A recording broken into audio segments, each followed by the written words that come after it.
Iran and Israel, China and Taiwan, India and Pakistan, Ya, sama seperti Ukraine and Russia. ya Rusia, Ukraina, Iran, Israel, China, Taiwan, Pakistan, India, perang.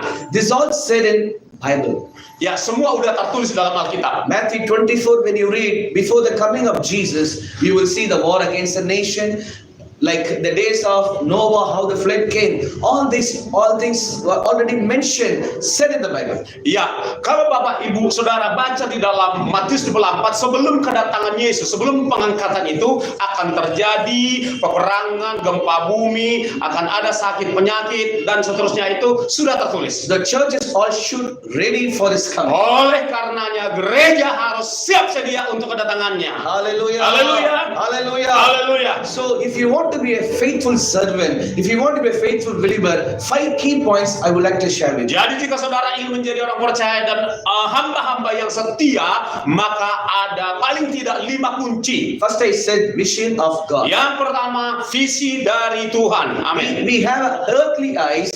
Through the earthly eyes we can see the things in this world. Kita memiliki mata jasmani untuk melihat hal-hal yang natural di sekitar kita di dunia ini. But if you want to see God, if you want to see heaven, you need a spiritual eyes. Namun jika kita ingin melihat hal-hal yang rohani, kita juga perlu memiliki mata rohania. Today in this place, God wants to give a spiritual eyes to you. Hari ini saatnya buat saudara dan saya untuk Tuhan kasih mata rohani. God wants to give a discerning spirit to you. Tuhan ingin memberikan kita roh yang peka. Exodus chapter 3, when you read Di dalam Exodus chapter 3, Exodus Keluaran pasal 3, we see the man of prophet called Moses. kita mengenal seorang yang bernama Musa. Moses was a shepherd man of God, Dia adalah seorang gembala, but God has called him for the great task. tetapi Tuhan panggil dia untuk tugas yang besar. He is the savior of the Old Testament. Dia adalah semacam juru selamat di perjanjian lama. As he was leading the flock under the mountain, he saw the vision that burning bush was burning on the top of the mountain. Iya, ketika dia memimpin umat Tuhan itu di atas gunung, dia mendapatkan visi. He was approaching to the burning bush. Ya, bukan di atas gunung, tetapi dia melihat satu visi, yaitu ada semak yang terbakar tapi tidak hangus. The burning bush is burning, but it's not consuming. Ya, semak itu terbakar, menyala-nyala tapi nggak hangus. The vision is attracting to him. Nah, visi itu, penglihatan itu menarik hatinya. In the midst of the burning bush, God is speaking to Moses.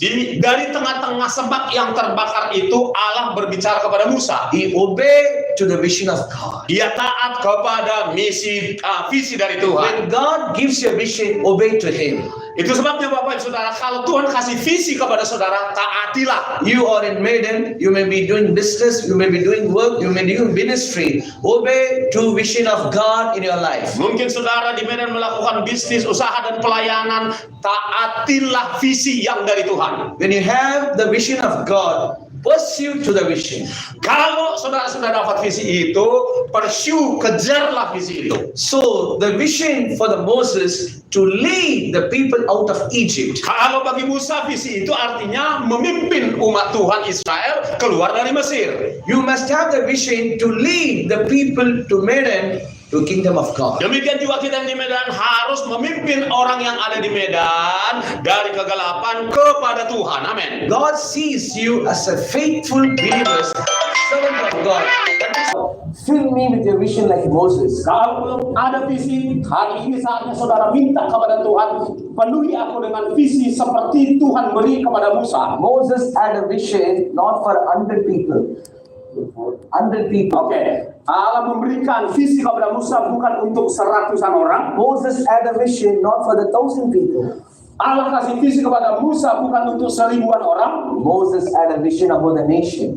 Ya, tetapi Allah kasih visi kepada Musa untuk sebuah bangsa yang besar. You people must have the vision about the nation. Kita ini harus punya visi panggilan untuk bangsa ini, amin. Because God loves the nations. Sebab Allah mencintai bangsa-bangsa. Because the word of the Lord says, go and preach into all nations. Bukankah Allah berkata, pergi dan beritakan Injil kepada bangsa-bangsa? If you have a vision, you will go and preach. Kalau saudara punya visi, pasti saudara pergi dan menyampaikan Injil. when I was 17 years old. Waktu